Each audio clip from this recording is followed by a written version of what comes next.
Quatre jours après l'attaque de Ouagadougou, les parents des victimes n'attendent plus que les dépouilles de leurs parents décédés. Mais dans quel état d'esprit se fait cette attente? Nous sommes allés dans la famille d'une victime pour chercher la réponse à cette question. Le SILS qui lance le projet 1 de son programme de renforcement de la résilience à l'insécurité alimentaire et nutritionnelle, un projet qui va améliorer les conditions de vie de plus de 3 millions de personnes dans 7 pays de la sous-région et dont le coût est estimé à plus de 10 milliards de francs CFA. C'est le menu de cette édition de l'actualité. Bienvenue à tous et merci à vous de suivre le 13h15 de la télévision du Burkina. Et pour ouvrir ce journal, le nouveau bilan des attaques de l'avenue Kwame Nkrumah avec la police scientifique et technique appuyée par les experts français et américains. Un bilan qui fait état actuellement de 33 morts et plusieurs interpellations. Mokhtar Ouedraogo et Drissa Serré suivent l'évolution des enquêtes pour nous. Le compte rendu avec la voix de Draman Guéné. Les enquêteurs poursuivent leur travail sur les lieux de l'attaque. Le bilan actualisé fait état désormais de 33 morts, parmi lesquels 10 Burkinabés, 6 Canadiens, 3 Ukrainiens, 2 Français, 2 Suisses, 1 Libyen, 1 Hollandais, 1 Portugais, 1 Américain et une Franco-Canadienne. 2 corps restent toujours à identifier. Les présumés assaillants neutralisés sont au nombre de 3. Après l'expertise des vidéos de surveillance, les agents du FBI ont identifié des individus suspects et ont tous été interpellés. 140 otages ont été au total libérés. Les dégâts matériels se chiffrent à 30 véhicules carbonisés, 43 motos et vélos incendiés. Voilà, un seul mort a été enregistré à l'hôtel Splendide de Ouagadougou. Les terroristes n'ont peut-être pas séjourné à l'hôtel, mais des suspects ont été arrêtés suite à des enquêtes. Les précisions avec Karim Patrick Namouanou. Ces impacts de balles sont l'œuvre des terroristes. À l'hôtel Splendide, ils ont fait un mort, un agent des sapeurs-pompiers. Les auteurs des attaques du 15 janvier n'ont pas dormi au complexe hôtelier, mais des suspects, oui. Dès le début, je pense que moi-même, j'ai cru qu'ils ont hébergé ici, mais on a un système de vidéosurveillance. On a retracé le tout avec l'équipe de la gendarmerie. Mais parmi les assaillants, les 3 qu'ils ont abattus, on n'a pas retrouvé, en tout cas dans la vidéosurveillance, on n'a pas retrouvé les traces. Mais il y a des suspects qui ont hébergé ici, qui sont en train d'interroger. Les enquêtes se poursuivent sur le terrain. Des auditions sont en cours. Grâce aux images de la vidéosurveillance, des interpellations ont été faites. Je pense que c'est des Nigériens et je pense qu'un député du Niger. Vous savez que la présidentielle au Niger, il paraît qu'il est venu pour prendre contact avec la communauté nigérienne ici. Bon, l'enquête continue, je ne sais pas. Donc comme c'est des Touaregs, on les a aperçus au niveau de la vidéo là. Bon, donc c'est pourquoi on les a interceptés. Parce que quand on a libéré les otages, les 126 là, qui étaient à l'hôtel en ce moment, ils étaient parmi les clients là. Ils étaient avec les clients au stade du 4 août. Donc comme c'était un peu suspect pendant la journée du 15 là, nous on avait remarqué un certain nombre de mouvements. Donc quand le réceptionniste m'a relaté les faits, j'ai dit à la gendarmerie de les arrêter. Les conclusions des enquêteurs nous diront si les suspects sont complices des crimes des terroristes. Voilà les familles des victimes des attentats de l'avenue Kwame Nkrumah. Elles sont désormais dans l'attente des dépouilles de leurs parents décédés. Dans la famille de Nobila Paul Gelbeogo, amis proches et connaissances entourent la veuve et les orphelins. À la douleur se mêle l'incompréhension, mais on essaie de pardonner. Amadou Ilboudo, Viviane Tiendrebego. Noélie Gelbego retient difficilement ses larmes. Dans cet album, quelques souvenirs et des photos de son père, Nobila Paul Gelbego. Conducteur à la retraite, il est tombé sous les balles des terroristes le 15 janvier sur la terrasse de Capuchino. Il accompagnait ses amis canadiens en fin de séjour à l'aéroport. Ils devraient prendre le vol de 21h. Et quand ils sont partis, ils ont dit que le vol a été programmé pour à 22h. Et c'est de là maintenant qu'ils sont repartis au restaurant. Ils sont tous restés. Et tous. Celui-là, lui il est resté avec mon papa. Il y a celui-là aussi qui est resté. Lui, il est resté avec sa femme et ses 2 enfants, avec ce monsieur, avec le vieux.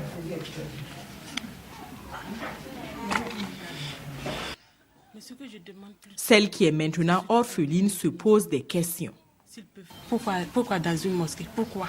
C'est un lieu aussi. Le Dieu, il est comment? Mais moi, personnellement, je les pardonne. Que Dieu les pardonne pour tous. Au Burkina, nous sommes tous en famille. Ça, c'est quelque chose que même eux tous, ils ne pourront pas enlever au Burkina Faso. Pour Noélie, son frère et toute la famille, c'est une grande perte. Depuis l'annonce de la nouvelle, amis et proches entourent la famille Gelbego de leur présence et de leur prière. Accordez aux âmes de vos serviteurs et de vos servantes la rémission de tous leurs péchés, que nos prières ferventes leur obtiennent le pardon. Nobila Paul Gelbego laisse l'image d'un père affectueux, d'un voisin et ami fidèle et d'un travailleur consciencieux, même après sa retraite. Et les quotidiens de ce 19 janvier analysent la situation sécuritaire au Burkina Faso. Certaines parutions ont fait appel à des spécialistes de l'islam pour comprendre les raisons de cette attaque et d'autres informent sur la marche organisée à Djibo contre l'enlèvement des expatriés australiens. Touboum Evelyne Dabiré a feuilleté les journaux. Plusieurs pays voisins ont exprimé leur soutien au Burkina après l'attaque djihadiste du 15 janvier. Vous n'êtes pas seul, nous sommes à vos côtés, affirme le président Yahi Boni du Bénin dans notre temps. Même témoignage de compassion de la part de la Côte d'Ivoire et du Mali, dont les premiers ministres sont venus rencontrer le président du Faso, informe Sidoya et DNF. Et ces attaques suscitent encore des interrogations. Pourquoi? Questionne l'observateur Palga. ACMI répond dans les colonnes du journal Le Soir et dit vouloir purifier les terres musulmanes des services occidentaux. Nulle part dans le Coran, il n'est fait pédagogie de la violence et du mal, retorque le président des ambassadeurs de la paix dans le quotidien. L'observateur Palga, lui, fait appel à Oumarou Paul Kwalaga, spécialiste du djihadisme, qui explique. Dans la coopération pour lutter contre le terrorisme, le Burkina dans le G5 du Sahel était le seul pays qui n'avait pas véritablement été frappé. Ils viennent de le faire, donc ils ont fait la boucle. Autre interrogation dans le pays, le Burkina pouvait-il faire face à cette attaque? Lona Charles Ouattara, colonel à la retraite, répond par la négative et poursuit. Il n'y a aucun doute là-dessus, nos forces de défense et de sécurité n'ont pas de moyens de renseignement. C'est un drone américain d'observation qui a été prêté à la France pour observer le périmètre de la zone des attaques terroristes. La section antiterroriste du parquet de Paris a d'ailleurs ouvert une enquête suite à la mort de 2 Français dans l'attaque du vendredi dernier, informe aujourd'hui au Faso. Toujours en rapport avec les attaques terroristes et l'enlèvement du couple australien à Djibo, une manifestation pour exiger leur libération a été organisée pour DNF. C'est une marée humaine qui était dans les rues de Djibo. Autre point de l'actualité avec la série d'installations des ministres qui se poursuit. Les ministres en charge de l'éducation, de l'enseignement supérieur, des ressources animales, de la justice et le secrétaire d'État chargé de la recherche scientifique ont pris officiellement fonction. Ils promettent fonder leurs actions sur les valeurs d'équité, de probité et de justice. On voit tout ça avec Kansoum Koulibaly et Mokoum Dabiré. Au ministère de l'Éducation nationale et de l'alphabétisation, Samadou Koulibaly passe la main à Jean-Martin Koulibaly. Une éducation de qualité pour tous, c'est le défi que compte relever ce spécialiste en formation. Michel Filga Sawadogo lui reste en poste, mais dans une nouvelle configuration. Il est désormais en charge des enseignements supérieurs, de la recherche scientifique et de l'innovation. Dans cette tâche, Filga Sawadogo est aidé par le secrétaire d'État Urbain Koulidiati, qui lui est chargé de la recherche scientifique et de l'innovation. Les deux hommes se fixent pour objectif de trouver des solutions aux problèmes des universités et de la recherche. L'optimisation des fruits de la recherche, c'est ce sur quoi se focalise le nouveau ministre des Ressources animales et halieutiques, Samanogo Koutou, qui succède à Paul Rwamba. En effet, le nouveau maître des lieux promet d'accroître la production animale à travers la mise en œuvre des résultats de la recherche. C'est à René Bagoro qui revient d'exécuter les chantiers de la justice. Le défi est énorme et le nouveau ministre en est pleinement conscient. Il devra en effet poursuivre l'œuvre de son prédécesseur Joséphine Ouédraogo pour le renouveau de la justice. Les ministres entrants sont appelés à fonder leur action sur les valeurs d'équité, de probité et de justice. Le secrétaire général du gouvernement a également installé dans leurs fonctions les chefs des départements en charge de l'habitat, de la jeunesse, de la culture et de la communication. Les nouveaux ministres disent mesurer l'ampleur de la tâche qui les attend et prennent l'engagement de donner le meilleur d'eux-mêmes pour relever les défis de leurs départements respectifs. Moussa Ouedraogo, Bouma Ernest Nebié. Passation de charge au ministère de l'Urbanisme et de l'Habitat entre le ministre sortant René Bagoro et celui entrant Dieudonné Maurice Bonané. Un ministre entrant qui compte s'attaquer le plus rapidement possible aux grands défis de son département. Le même acte solennel a été constaté au ministère en charge de la jeunesse. Salifou Dambélé, après 13 mois de gestion, passe le témoin à Jean-Claude Bouda. Les agents du ministère en charge de la culture et de celui de la communication ont également assisté à l'installation de leurs nouveaux ministres. Il s'agit respectivement de Tahirou Bari et de Rémi Fulgence Danguinou. Des ministres installés qui ont félicité leurs prédécesseurs pour les résultats déjà engrangés. Ils comptent sur la collaboration de l'ensemble des agents afin qu'ils puissent relever les défis auxquels font face leurs ministères respectifs. Le comité inter-État de lutte contre la sécheresse dans le Sahel lance le projet 1 de son programme de renforcement de la résilience à l'insécurité alimentaire et nutritionnelle. Un programme en 4 projets d'une durée de 5 ans chacun. Le projet 1 qui devrait améliorer la chaîne de production et les conditions de vie d'au moins 3 millions de personnes concerne 7 pays de la sous-région et va coûter environ 10 milliards de francs CFA. Des précisions avec David Bambara et Ismaël Diloma Sirima.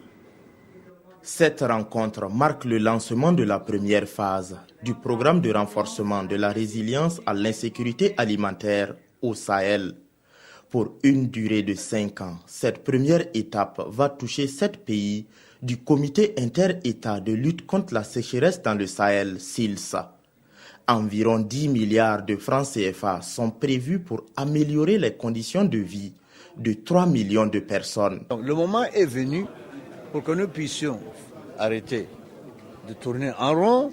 Le moment est venu pour que nous puissions moderniser le secteur de production pour produire suffisamment, n'est-ce pas, pour satisfaire nos besoins fondamentaux nutritionnels et alimentaires, pour transformer l'excès, créer de richesses et de l'emploi pour ces jeunes.